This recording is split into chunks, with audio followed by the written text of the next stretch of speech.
Yohanes pasal 20. Kebangkitan Yesus. Pada hari pertama minggu itu, pagi-pagi benar ketika hari masih gelap, pergilah Maria Magdalena ke kubur itu, dan ia melihat bahwa batu telah diambil dari kubur. Ia berlari-lari mendapatkan Simon Petrus dan murid yang lain yang dikasihi Yesus, dan berkata kepada mereka, "Tuhan telah diambil orang dari kuburnya, dan kami tidak tahu di mana ia diletakkan." Maka berangkatlah Petrus dan murid yang lain itu ke kubur. Keduanya berlari bersama-sama. Tetapi murid yang lain itu berlari lebih cepat daripada Petrus, sehingga lebih dahulu sampai di kubur. Ia menjenguk ke dalam dan melihat kain kapan terletak di tanah.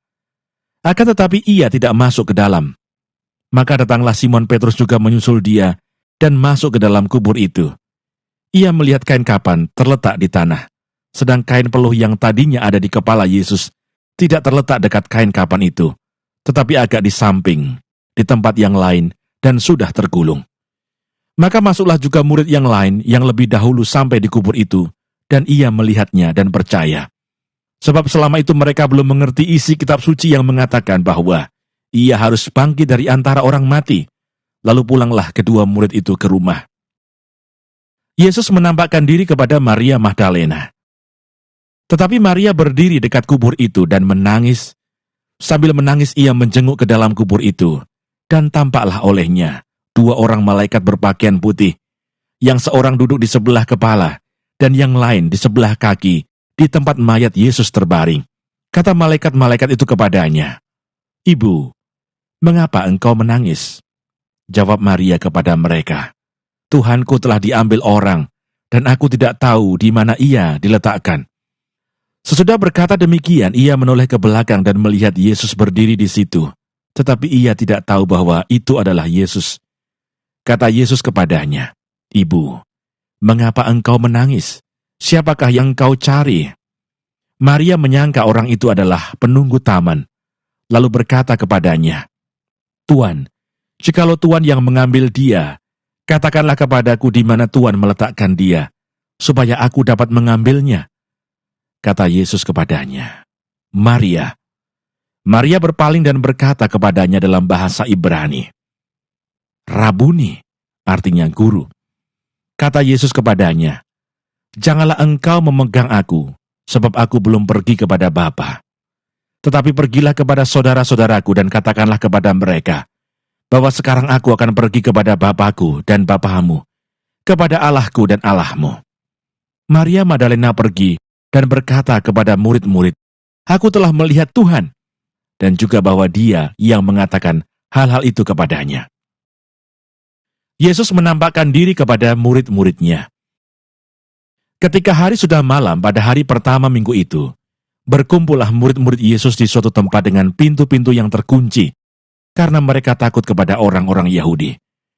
Pada waktu itu datanglah Yesus dan berdiri di tengah-tengah mereka dan berkata, "Damai sejahtera bagi kamu." Dan sesudah berkata demikian, ia menunjukkan tangannya dan lambungnya kepada mereka.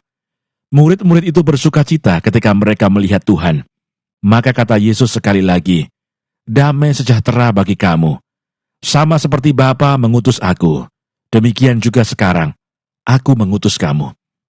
Dan sesudah berkata demikian, ia menghembusi mereka dan berkata, "Terimalah Roh Kudus. Jikalau kamu mengampuni dosa orang, dosanya diampuni. Dan jikalau kamu menyatakan dosa orang tetap ada, dosanya tetap ada." Yesus menampakkan diri kepada Thomas. Tetapi Thomas, seorang dari ke-12 murid itu, yang disebut Didimus, tidak ada bersama-sama mereka ketika Yesus datang ke situ. Maka kata murid-murid yang lain itu kepadanya, "Kami telah melihat Tuhan."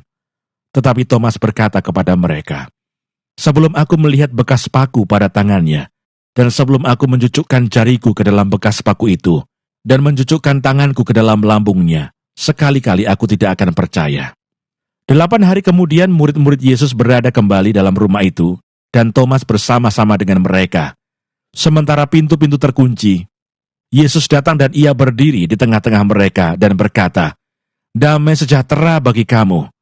Kemudian ia berkata kepada Thomas, "Taruhlah jarimu di sini, dan lihatlah tanganku. Ulurkanlah tanganmu, dan cucukkanlah ke dalam lambungku, dan jangan engkau tidak percaya lagi, melainkan percayalah." Thomas menjawab dia, "Ya Tuhanku dan Allahku." Kata Yesus kepadanya, "Karena engkau telah melihat aku, maka engkau percaya. Berbahagialah mereka yang tidak melihat, namun percaya." Maksudnya Injil ini dicatat. Memang masih banyak tanda lain yang dibuat Yesus di depan mata murid-muridnya yang tidak tercatat dalam kitab ini. Tetapi semua yang tercantum di sini telah dicatat supaya kamu percaya bahwa Yesuslah Mesias Anak Allah, dan supaya kamu oleh imanmu memperoleh hidup dalam namanya.